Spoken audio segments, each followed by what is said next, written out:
নমস্কাৰ বন্ধুসকল, আপোনালোক সকলোকে মোৰ ইউটিউব চেনেলৰ অন্য এটি ভিডিঅ'লৈ স্বাগতম জনাইছোঁ। বন্ধুসকল, আজি আমি শ্ৰী পদ্মনাথৰ 464 অংশ আবিৰ্ভাৱ তিথি উপলক্ষে উত্তৰ পূৰ্ণদেশত বিভিন্ন ধৰণৰ অনুষ্ঠানিক কাৰ্যসূচী হাতত লৈছে। বলক সেয়া দেখাম আপোনালোকৰ ভিডিঅ'টো শেষলৈকে চাব।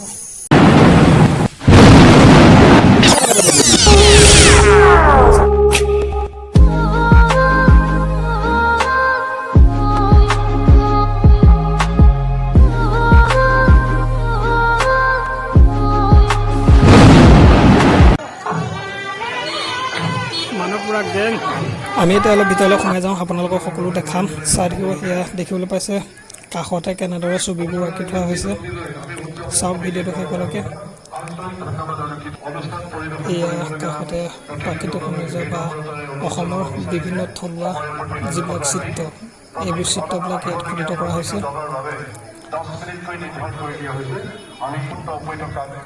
এইকেইটা সত্ৰীয়া নৃত্যৰ বিভিন্ন চিত্ৰ বা ছবি ইয়াত এনেদৰে মূৰ্তি আকাৰত প্ৰতিফলিত কৰিছে। চাওক এইবিলাক।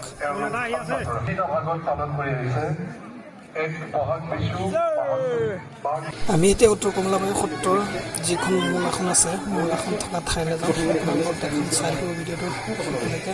ইয়াত আমি গৈ আছোঁ। ইয়াত বিভিন্ন ধৰণৰ কাম কাজ ইয়াত চলাই আছে। এইটো সেই উত্তৰ কমলাবাৰী সত্ৰখন। এতিয়া সন্ধিয়াৰ নাম প্ৰসংগ হৈ আছে। আপোনালোকক ইয়াত শুনিছে, সৰু তাল বজাই আছে।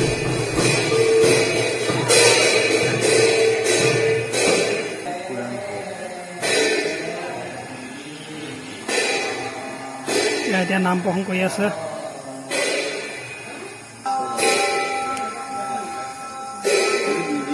সত্ৰৰ ফালৰ পৰা প্ৰদৰ্শনীৰ ব্যৱস্থা কৰিছে। ইয়াত বিভিন্ন ধৰণৰ পুৰণি বিভিন্ন ধৰণৰ ব্যৱহাৰিক সামগ্ৰীসমূহ, পুৰণিকলীয়া বিভিন্ন ধৰণৰ কাঁহী বাতি পাতল ইত্যাদি কৰি সকলো ধৰণৰ বস্তু ইয়াত সজাই থৈছে। ইয়াত আপোনালোকক দেখা আছে, চাই থাকক।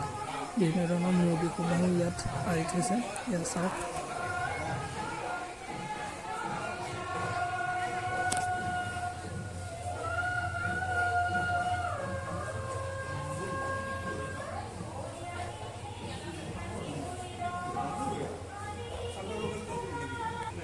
ইয়াত প্ৰত্যেকটো বস্তুৰে নাম লিখি লিখি থোৱা আছে। হয়তো দেখাবলৈ অলপ অসুবিধা হ'ল। আপোনালোকে ইয়াত দেখিবলৈ পাইছে কি কি নাম লিখা আছে। ইয়াত হয়তো কেমেৰা ভালকৈ অহা নাই, লাইটৰ পৰা অলপ সৰুকৈ চিনেমেটিক শ্বট এটা লৈ লওঁ। চাওক।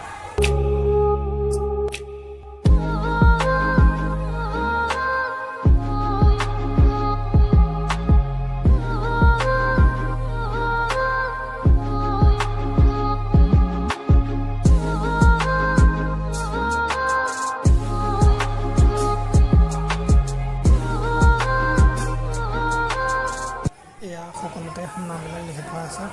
এয়া চাব পাৰে।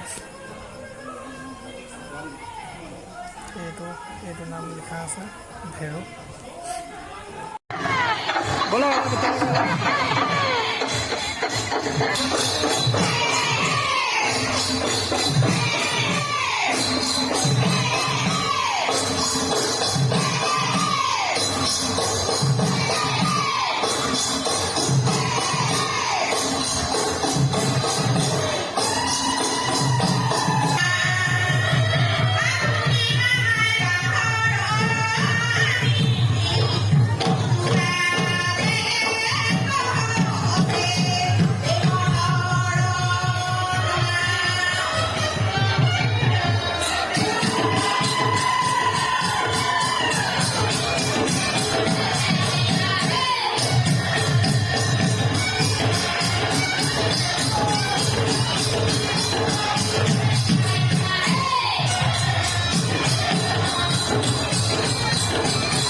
লাইক কৰিব শ্বেয়াৰ কৰিব কমেণ্ট কৰিব লগতে ছাবস্ক্ৰাইব কৰিবলৈ একেবাৰে নাপাহৰিব